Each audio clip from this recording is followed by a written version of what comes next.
now that the third member's built, it's time to install it in this rear end so we can finish the assembly and get this thing rolling and off of this trailer. So I'm just going to clean this mating surface here, and the gasket I have is a Lube Locker brand, so it goes on dry, no gasket sealer or anything like that, and I can reuse it, so that's pretty nice.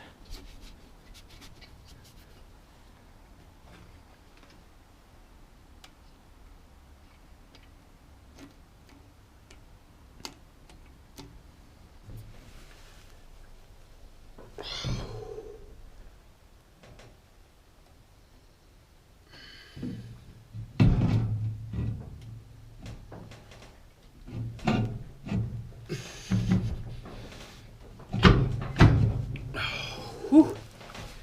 It's a heavy sucker.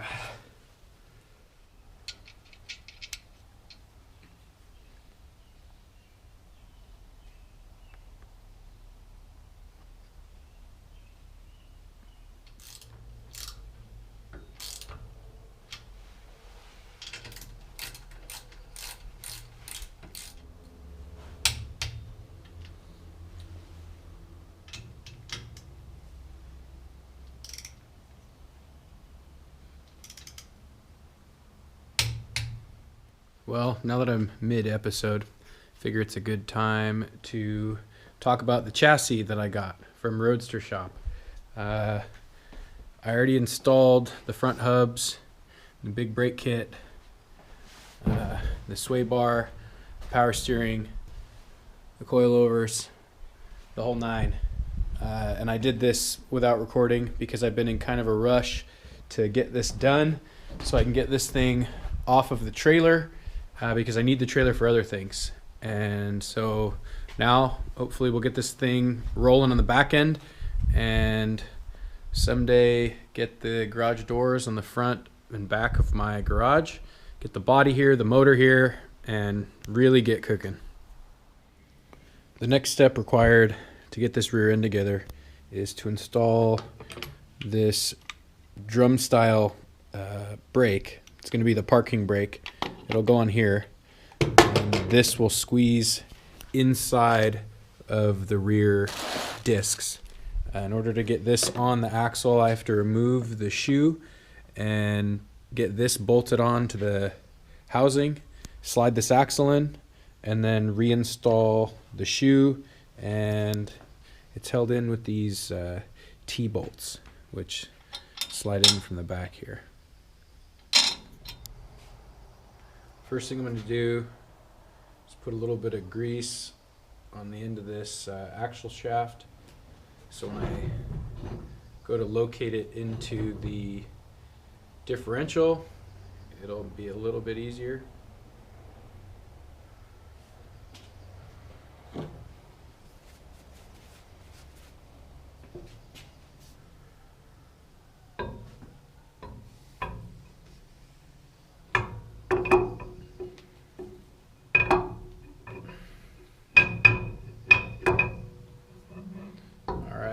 So I've now found the splines, and next thing I'm going to do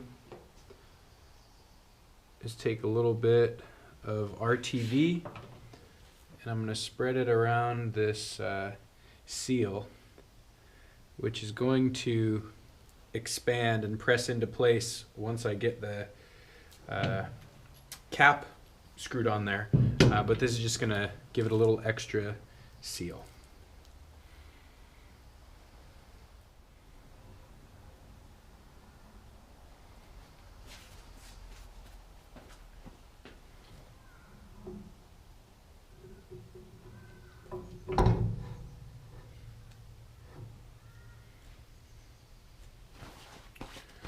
All right. Next goes the brake bracket slash axle retainer. I'm just going to slide on.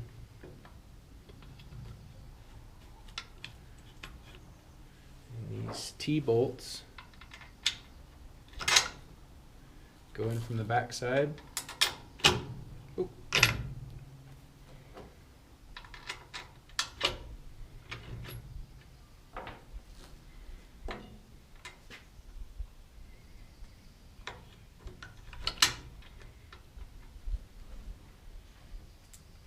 And these nuts that go on there are the self-locking kind, so I don't need any thread locker.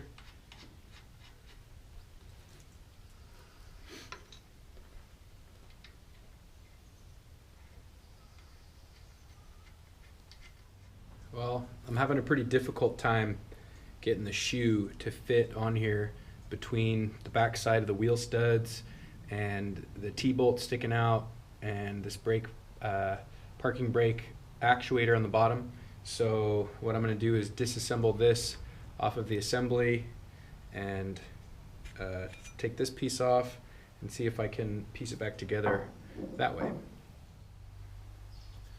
Well, that was pretty challenging, and I would imagine there's probably an easier way, but I was able to take off these to remove the shoe, took off the actuator in this part, and was able to get it all back together. Now I've got all the T-bolts in, and using this hole in the axle flange, all these are going to get torqued to 45 pound-feet, and then I'll move on to the other side, do the same thing. Passenger side's completed. Went a little bit easier since I had already done it once. Now I'm going to fasten the caliper brackets on, and these will just get torqued to 85 pound-feet. Now the rear discs go on.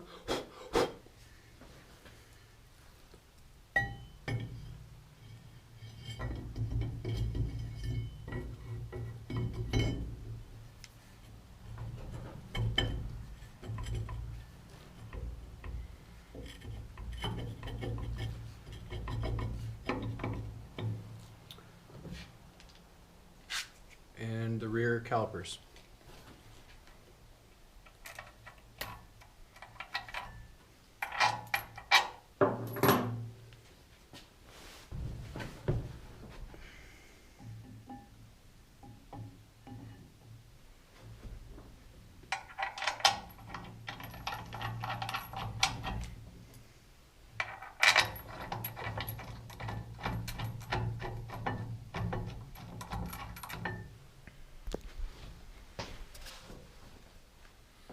Now I'll get this torqued, take some measurements here, here, here, and here, and add shims where this mounts on as needed.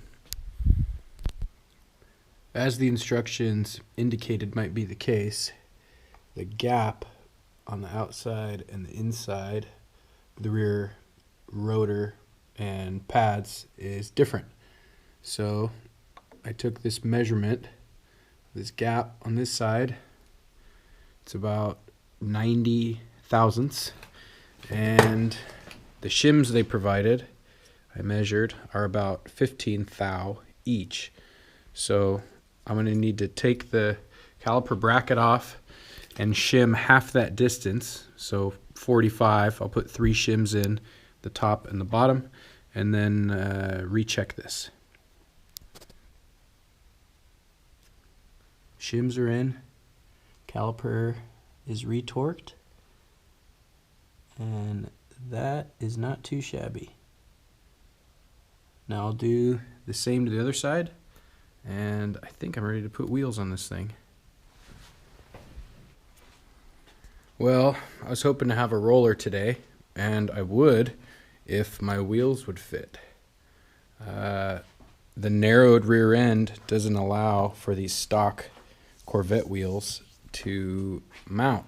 I can only get about to the studs before the wheels hit the chassis. So I don't know if I'm gonna have to buy my actual wheels sooner than expected, or if I can find an adapter to get this on there.